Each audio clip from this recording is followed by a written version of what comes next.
Hello student, this is Pankaj Ziman, faculty member of SBS Law College, Shri Ganganagar. We are studying Code of Civil Procedure 1908 and Limitation Act 1963. And under the Limitation Act 1963, next question is, in computing the period of limitation, which period shall be excluded? जब आप limitation period को calculate कर रहे होते हैं, compute कर रहे होते हैं, उसकी गणना कर रहे होते हैं, तो कौन सा टाइम होता है जिसको आप एक्सक्लूड कर देते हैं? तो आपने किस पिछले क्वेश्चन में पढ़ा कि अगर आप में डिसेबिलिटी है तो आपका पीरियड ऑफ लिमिटेशन जो है, टाइम पीरियड जो है वो एक्सटेंड हो सकता है। यहाँ पे आप पढ़ोगे कि किस कंडीशन में कौन सा टाइम जो है वो आपके लिमिटेशन ऑफ पीरियड में एक्सक्लूड कर दिया जाता है। ये क्वेश्चन आप यहाँ पे पढ़ो। ऐसे कौन से दिन होते हैं, ऐसा कौन सा टाइम होता है जिसको एक्सक्लूड कर दिया जाता है जब आप कंप्यूट करते हैं लिमिटेशन पीरियड के टाइम को। Section 12 to 15 of Limitation Act 1963 contain the provision and mention the circumstances under which the time is to be excluded. Such excluded time is as follow. सबसे पहले आपके पास the exclusion of the time expended in the legal proceeding. Section 12 आपको यही बताता है while calculating the time of limitation for any suit appeal then that they will be excluded from which such period is to be counted. तो जिस दिन से आपका time period start होना था लिमिटेशन का, वो डे आपका एक्सक्लूड कर दिया जाता है। Under the following 4 circumstance such exclusion take place. 4 कंडीशनों में ये टाइम जो है एक्सक्लूड कर दिया जाता है, ये यहाँ पे बता रखा है। पहला है in computing the period of limitation for any suit appeal और application the day from which the such period is to be record and shall be excluded. तो जब आपका पीरियड ऑफ लिमिटेशन कंप्यूट किया जा रहा हो, जिस दिन आपने सूट अपील या एप्लीकेशन लगानी है, वो डे जो है वो एक्सक्लूड कर दिया जाता है। जैसे मान लीजिए the cause of action arises on 31 इन 1983। तो कॉज ऑफ एक्शन कब क्रिएट हुआ था? 31 मार्च 1983 को हुआ था। जब आप पीरियड ऑफ कॉम्पिटिशन जो है डिसाइड करेंगे, काउंटिंग करेंगे पीरियड ऑफ लिमिटेशन की, तो वो स्टार्ट होगा 1/4/83 से। मीन्स वो जो दिन जिस दिन कॉज ऑफ एक्शन क्रिएट हुआ था वो दिन एक्सक्लूड वहाँ पे कर दिया जाता है। It means that the day on which such के कॉज ऑफ एक्शन अराइज, जिस दिन कॉज ऑफ एक्शन अराइज हुआ था वो डे जो है टोटल पीरियड ऑफ लिमिटेशन जो होता है जब आप उसको कंप्यूट करते हैं तो वो डे एक्सक्लूड कर दिया जाता है। सेकंड, फॉर एन अपील और एन एप्लीकेशन फॉर लीव और टू अपील और फॉर द रिवीजन और रिव्यू ऑफ द जजमेंट। अगर आपने कोई अपील वहाँ पे फाइल कर दी है, फॉर एन अपील और एन एप्लीकेशन फॉर लीव और अपील और रिवीजन अगर आपने लगाया हुआ है, रिवीजन या रिव्यू और जजमेंट का लगाया हुआ है, तो द डे ऑन विच, तो जिस दिन आपके जितना टाइम जो है उस आपकी केस का जो रिवीजन और रिव्यू में टाइम लगेगा वो सारा टाइम जो है एक्सक्लूड कर दिया जाएगा। नेक्स्ट आपके पास where a decree or order is appealed from the time requisite for obtaining a copy of judgment shall be excluded। अगर यहाँ पे आपने डिक्री के अगेंस्ट जो है अपील लगानी है तो आपका जो टाइम जो आपका वेस्ट हुआ है जजमेंट ऑफ कॉपी लेने में वो सारा टाइम एक्सक्लूड कर दिया जाएगा। It is, in simple words, it can be said that in case of appeal that the period will be excluded which has been expended in taking the order judgment of the purpose of calculating the period of limitation।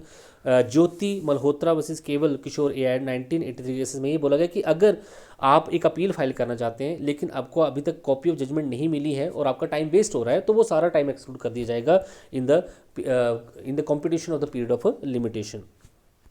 Second आपके पास exclusion of time spend in getting permission for filing suit in an indigent person. आप एक suit file करना चाहते हैं और आप एक गरीब इंसान है, इंडिजेंट पर्सन है, तो indigent person as an indigent person अगर सूट फाइल करना चाहते हैं तो पहले आपको कोर्ट में एप्लीकेशन लगानी पड़ती है, फिर कोर्ट इंक्वायरी करती है और अगर आप इंडिजेंट पर्सन साबित होते हैं तब आप सूट फाइल कर सकते हैं। तो जो टाइम आपका इंडिजेंट पर्सन के लिए लगा है, बताने के लिए लगा है कोर्ट की इंक्वायरी में जो टाइम लगा है वो सारा टाइम जो एक्सक्लूड कर दिया था, यही यहाँ पे लिख रखा है। According to the section 30 when any person applies for the getting permission for filing suit in an indigent person then his application is rejected by the court then such person will be able to apply for appeal suit with court fees and for the purpose of calculating the period of limitation the period will be excluded that has spent in applying for the permission in good faith। तो अगर indigent as an indigent person वो suit file करना चाहता था लेकिन उसकी वो application reject होगी तो फिर अब वो विद कोर्ट फीस जो है, क्योंकि इंडिजेंट पर्सन अगर वो है तो उसकी कोर्ट फीस माफ़ हो जाती है, तो अब उसके पास ऑप्शन है कि वो विद कोर्ट फीस जो है वो सूट फाइल कर सकता है। तो जो उसने जो एप्लीकेशन लगाई थी as an indigent person suit file करने में जो उसका टाइम वेस्ट हुआ सारा एक्सक्लूड कर दिया जाता है। नेक्स्ट आपके पास सेक्शन 14 के under exclusion of time spend in court without having jurisdiction. कई बार आप ऐसी कोर्ट में सूट फाइल कर देते हो जिसके पास उस सूट को सुनने की जुरिडिक्शन नहीं होती है, तो जो टाइम आपका वहाँ पे वेस्ट होता है उसको एक्सक्लूड वहाँ पे कर दिया जाता है। सेक्शन 14 आपको ये बताता है, if a case is ignorantly institute in such a court which is not which is not the authority to hear the case, then the time spent in such proceeding will be excluded from the computational period of limitation. Swaroop Lal versus national fertilizer limited AR के cases में यही बोला गया कि अगर आपने एक ऐसी कोर्ट में सूट फाइल कर दिया है जिसके पास जुरिडिक्शन नहीं थी, अथॉरिटी नहीं थी उसको सूट को सुनने में, तो जितना आपका टाइम वेस्ट हुआ वहाँ की जो प्रोसीडिंग हुए वो सारा टोटल पीरियड ऑफ लिमिटेशन जो होता है उसका टाइम में जो एक्सक्लूड वहाँ पे कर दिया जाता है। इसी तरीके से हिमाचल प्रदेश यूनिवर्सिटी वर्सेस सतीश कुमार गोयल का केस है। It was held that the period of bonafidely spent by the party in prosecuting his remedy before wrong forum liable to be excluded. तो जो उसने जो है गलत फॉर्म में जो केस लगा दिया है उसका जो टाइम है वो सारा एक्सक्लूड जो है वहाँ पे हो जाता है। Following condition are to be fulfilled in getting the benefit of section 14 का बेनिफिट लेने के लिए, जहाँ पे रॉन्ग कोर्ट में अगर सूट फाइल कर दिया है और आप जो है आपका टाइम बहुत वेस्ट हो गया और आप लिमिटेशन पीरियड के दायरे में आ गए, तो उस कंडीशन में अगर बेनिफिट लेना है तो आप क्या कर सकते हैं, there must be a single party in the both suit. वहाँ पे एक सिंगल पार्टी है बोथ सूट में। The proceeding must be, proceeding civil थी, दोनों ही केसेस में पार्टी सेम थी। The cause of action must be in the same in the both suits, दोनों ही पार्टीज में कॉज ऑफ एक्शन था। The early proceeding must have been good in done in good faith. आपने जो early suit लगाया था ऐसी court में जिसके पास जुरिडिक्शन नहीं थी वो गुड फेथ में आपने लगाया था। अगर ये सारी सिचुएशन वहाँ पे पूरी होती है तो सेक्शन 14 का बेनिफिट वहाँ पे ले सकते हैं। Rabindranath Samuel versus Shiva Kamani AR 1972 का कैसा है, the main conditions of the applicable of the section is that the earlier proceeding has been bona fide. Main condition यही है सेक्शन 14 का बेनिफिट लेने के लिए कि जो आपने एक रॉन्ग कोर्ट में जो सूट फाइल किया था वो गुड फेथ में लगाया था, आपकी इंटेंशन वहाँ पे बैड नहीं थी। नेक्स्ट है exclusion of time in some other cases. तो अदर केस भी यहाँ पे बता रखे हैं जहाँ पे सेक्शन 15 के अंडर जहाँ पे टाइम जो है वो एक्सक्लूड कर दिया जाता है। Putting restriction on filing suit bye issue of injunction. अगर कोर्ट ने कोई इंजंक्शन वहाँ पे दिया है और इंजंक्शन के अंडर कोर्ट ने ऑर्डर दे रखा है कि आप किसी तरीके का कोई भी सूट फाइल नहीं कर सकते हैं, तो उस कंडीशन में फिर आपका जो टाइम एक्सक्लूड हुआ है, जो आप जिस टाइम तक आप वो इंजंक्शन लागू था, ऑर्डर था कि आप सूट फाइल नहीं कर सकते, वो सारा टाइम एक्सक्लूड हो जाएगा।